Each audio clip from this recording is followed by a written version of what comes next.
A paz, glória a Deus, estamos aqui em mais um dia de jornada de oração estratégica, mães que oram pelos seus filhos, nosso 11º dia, com o tema de oração, coragem para professar a fé em Cristo sempre, em todo momento. Hoje nós iremos aprender a orar para que os nossos filhos não tenham medo de dizer quem são em Deus, para que os nossos filhos não tenham medo de professar a sua fé, de dizer eu sou crente, eu sou de Cristo, eu sigo o princípio da palavra, eu tenho a minha fé edificada sobre a rocha. Sabemos que estamos vivendo tempos complicados, complicadíssimos para nós que somos cristãos, já que toda vez que queremos lutar contra o pecado, as pessoas nos apedrejam, nos chamam de homofóbico, de misóginos e tantas outras coisas, né? De rótulos daquilo que estamos lutando, quando não estamos lutando contra as pessoas, estamos lutando contra o pecado, querendo trazer essas pessoas para a luz, né? Para a luz que é Jesus, para a luz do Evangelho, para que da mesma forma que nós fomos transformados, elas também sejam transformadas. Mas a verdade é que a perseguição está aí. Não é uma perseguição aqui no Brasil. Nós não sofremos uma perseguição como nos países comunistas, onde eles são assassinados, são mortos, enforcados. Não, mas estamos sofrendo uma perseguição ideológica. O que é isso? É uma perseguição do silêncio, né? Aquela guerra fria. Ninguém atira em ninguém, ninguém mata ninguém, mas a guerra tá ali. Nós não podemos dizer nada, que já somos, né, ali incriminados e aquelas coisas todas. Então, dentro dessa parte do mundo, dessa coisa do mundo que nós estamos vivendo agora, do presente que nós estamos vivenciando agora, como que os nossos filhos vão poder professar a sua fé sem terem medo, né? Medo de eles sofrerem bullying na escola, medo deles serem exilados. Você não vai fazer parte do nosso grupo porque você é crentão, né? Não, nada a ver, você não gosta disso, você não gosta daquilo, porque você não fuma, porque você não bebe, porque você não participa das festas, então nós vamos excluir você do nosso grupo. Como então que nós vamos orar para que os nossos filhos, mesmo diante dessas situações, não tenham medo de dizer que pertencem a Cristo, não tenham medo de dizer eu sou crente sim, e não me envergonho do Evangelho? Eu tenho um texto bíblico que conta algo muito interessante, né? E que muitas vezes eu conto esse texto, eu leio esse texto para os meus filhos.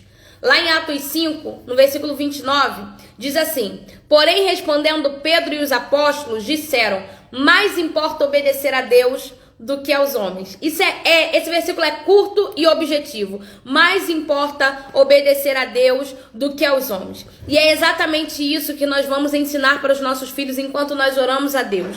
Que mais importa obedecer a Deus do que os homens. Mais importa agradar a Deus do que aos homens. Não adianta eu estar agradando todo mundo se Deus não está se agradando de mim. Não importa eu estar obedecendo a todo mundo se Deus não está, né? Se eu não estou obedecendo a Deus. Então, dentro de que contexto esse versículo está inserido? Pedro, juntamente ali com os apóstolos, à frente da igreja, né, após a ascensão de Cristo, muita coisa está acontecendo, batismo no Espírito Santo, milagres, cura, pregações, cultos com muitas conversões. Pedro está ali, as pessoas colocavam os enfermos na rua para que quando Pedro passasse, a sombra dele alcançasse esses enfermos e eles fossem curados. Muita gente entrando em Jerusalém, sabendo daquilo que está acontecendo, indo atrás do Evangelho, querendo ser curado, querendo ser transformado, querendo ser restaurado.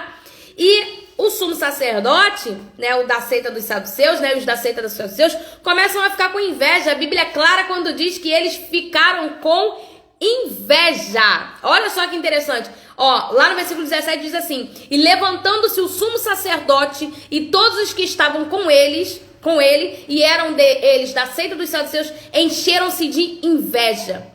Os saduceus, aquele sumo sacerdote, estava com inveja de tudo aquilo que Pedro e os apóstolos estavam fazendo em Jerusalém, de todo aquele acontecimento, de tudo que estava envolvendo, né, o Evangelho de Cristo, cura, pessoas procurando, pessoas sedentas, pessoas querendo ouvir a palavra, os ensinamentos, as pregações, né, uma pregação de Pedro que fazia com que 3.000 almas aceitassem a Jesus, e eles ficaram com inveja e por isso eles começaram a perseguir. Exatamente por isso eles começaram a perseguir a Pedro e aos apóstolos, por causa da inveja. Olha que interessante. Então, por causa disso, eles prendem a Pedro na prisão e os apóstolos também colocam numa prisão e deixam lá. E eles guardam, né, essa prisão de forma segura, soldados, aquelas coisas todas. Só que o anjo do Senhor vai lá e livra a Pedro e os apóstolos. E manda, ordena que eles voltem ao templo e preguem a palavra de Deus para o povo. No outro dia, quando os soldados vão lá buscar Pedro e aos apóstolos, eles não estão lá. As celas estão fechadas, os guardas estão exatamente posicionados no lugar certo, mas Pedro e os apóstolos não estão lá. A cela está vazia. Então eles começam a ficar preocupados. Até que alguém chega e fala, aqueles que vocês prenderam ontem tá lá no templo. Estão pregando, estão ensinando, milagre está acontecendo, tudo como antes, nada mudou. Então eles vão ao encontro de Pedro e os apóstolos, mas agora eles vão cautelosos, não vão com violência, porque a Bíblia diz que eles tinham medo de ser apedrejados pelo povo. E eles fazem a seguinte pergunta para Pedro e para os apóstolos: a gente não falou para vocês? Nós não falamos para vocês que não era para vocês ficarem ensinando em nome de Jesus? Não era para vocês ficarem pregando? Não era para vocês ficarem derramando essa doutrina aqui em Jerusalém? Não era para vocês ficarem fazendo isso? Não era para vocês ficarem arrastando a multidão? Não era para haver cura? Não era para haver transformação? Não era para haver perdão de pecados? A gente não avisou a vocês? Então Pedro vai dar a seguinte resposta: mais importa obedecer a Deus do que aos homens. Eu não me importo com o que você acha, com o que você deixa de achar. Eu não ligo se você está gostando ou se você não está gostando, porque o que importa é que eu agrade a Deus. O que importa é que Deus esteja satisfeito com aquilo que eu estou fazendo. O que importa é que Deus esteja satisfeito com aquilo que eu estou vivendo.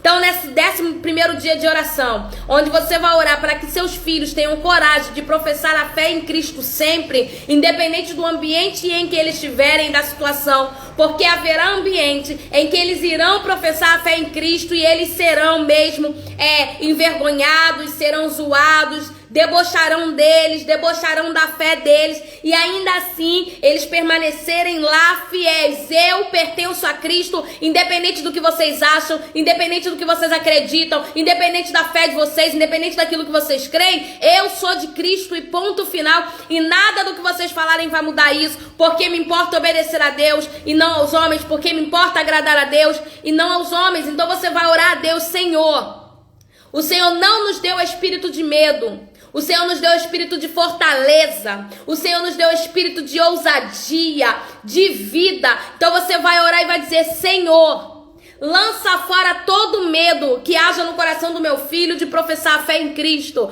porque o verdadeiro amor lança fora todo medo.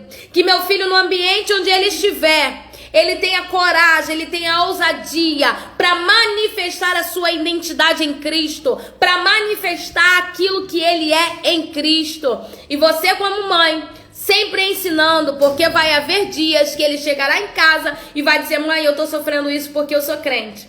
Mãe, quando eu disse na escola que eu sou crente, mãe, quando eu disse no trabalho, na faculdade, no curso que eu sou crente, eles começaram a me zoar, eles começaram a me envergonhar, eles começaram a me humilhar, eles debocham da minha fé, e você vai ter que ir lá ajudar seu filho pela palavra, e você vai dizer: meu filho, você está no caminho certo, porque importa mais obedecer a Deus. Obedeça a Deus, seja fiel a Deus, fale a seu filho a respeito daqueles que passaram por situações semelhantes na Bíblia e foram vencedores, como José, como Daniel, como Sadraque, Mesaque e Abidnego, como os apóstolos, né, que foram envergonhados. Paulo foi apedrejado por causa da sua fé.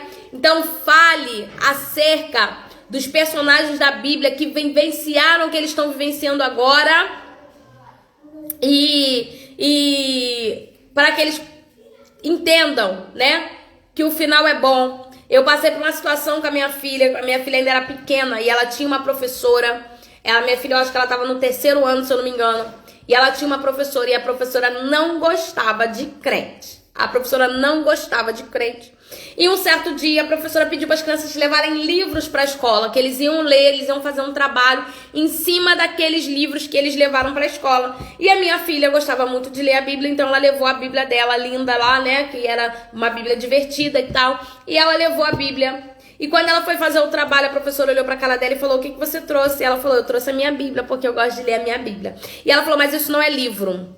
Você não pode usar isso dentro da sala de aula. Isso aqui não condiz com o conteúdo que a gente vai dar na escola. E minha filha, na época, eu acho que ela tinha 8 anos, se eu não me engano. No terceiro ano, ela devia ter 8 anos.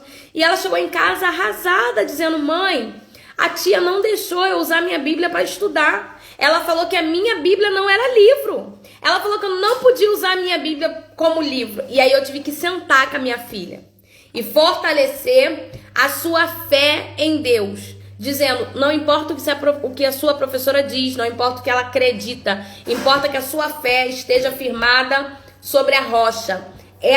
Realmente, esse não é um livro qualquer. Essa é a palavra de Deus. Então minha filha ficou ali, continuou amando a Bíblia dela, né? E a gente simplesmente ignorou aquilo que a professora disse, né? Ela não envergonhou minha filha, não humilhou minha filha, nada disso, mas não deixou minha filha usar a Bíblia como conteúdo dentro da sala de aula, né? Como material complementar para o trabalho que ela queria dar. Então você vai orar a Deus e você também vai direcionar seu filho. Vai direcionar seu filho. Filho, não tenha medo. Não tenha medo. Maior o que está contigo do que o que está no mundo. Não tenha medo de professar sua fé em Cristo, porque Deus, Ele nos garante. Porque o nosso lugar, fale para o seu filho, o nosso lugar não é aqui. Nós não pertencemos a este mundo. Nossa morada é o céu e a gente está aqui só de passagem. Estamos aqui esperando o momento que nós vamos voltar para nossa casa. Ensine seu filho a estar com a mente naquilo que é do reino. Sabe por que muitas crianças, adolescentes e jovens acabam se desviando do caminho do Senhor, quando começam a ser confrontadas com essas situações, né, de deboche da sua fé, de questionamentos? Se tem milagre mesmo, por que eu nunca vi um cego voltar a ver? Se tem milagre mesmo, que eu não sei o que, se Jesus existe mesmo, por que ele não faz isso? Então começam a bater de frente com isso. Sabe o que é? Porque a mãe ensina a se preocupar com as coisas daqui da terra, com aquilo que vai ter, com aquilo que vai ganhar, com a futura profissão, com não sei o que. Mas não trabalha a mente do seu filho para as coisas que são do reino. E aí seu filho está preocupado só com aqui e agora. Aqui e agora. Então quando ele começa a sofrer esses ataques, ele fica meio perdido. Porque a mente dele está aqui no hoje, no agora. Então ele quer ter aquilo hoje, ele quer ter aquilo agora. Mas trabalha a mente do seu filho, ensina a mente do seu filho a entender que o que é nosso não está aqui. O que é nosso está lá, na nossa casa. A nossa morada é lá. O Senhor virá para buscar a sua igreja, buscar o seu povo. E não importa aquilo que estamos passando aqui. Tudo que estamos passando aqui, como já diz, é passageiro. Estamos passando, é passageiro. Nada vai permanecer, nada vai ficar, nada. A única coisa que vai ficar é quando nós estivermos na glória com o nosso Pai. E aí a nossa morada eterna, que não se desfará, nossa coroa. Então ensina ao seu filho que a mente dele precisa estar nas coisas que são do céu, nas coisas que vêm de Deus. Deus pode fazer tudo por nós aqui na terra, e pode. O Senhor nos deu a terra para conquistar, não há pecado nenhum em seu filho ter sucesso profissional, não há pecado nenhum em seu filho ser rico, não há pecado nenhum nisso. A terra foi feita para nós conquistarmos, mas precisamos entender que o que de fato importa não está aqui. O que de fato importa está lá, no reino incorruptível. Tudo aqui vai se perder, tudo aqui vai se estragar. A Bíblia é clara quando diz que aqui a traça corrói, a traça e a ferrugem corrói, o ladrão rouba, mas aquilo que nós estamos estabelecendo lá no reino, o que estamos estabelecendo no reino, não há traça e também não há ladrão. Então ensina o seu filho a ter a mente no reino. Ele pode conquistar tudo aqui na terra, mas ele não pode esquecer que o principal que ele precisa conquistar está no céu. É a sua coroa. Amém, queridos? Então, ore pelos seus filhos para que eles não tenham vergonha de professar fé. Não tenham medo de professar fé. Não tenham medo de mostrar quem são. A identidade em Cristo. Nós temos uma identidade em Cristo. Ore para que seu filho não esconda essa identidade, não perca essa identidade. Para que ele continue mostrando, eu sou de Cristo, eu pertenço a um reino sim. Eu pertenço a um reino sim. Eu tenho um Senhor sim, eu sirvo a um Deus vivo sim. E no ambiente que ele estiver, independente do lugar que ele estiver, ele ter a coragem e a ousadia de revelar a sua identidade em Cristo. Amém? Beijo no teu coração. E amanhã nós voltamos para o 12º dia de oração estratégica, mães que oram pelos seus filhos. Amém?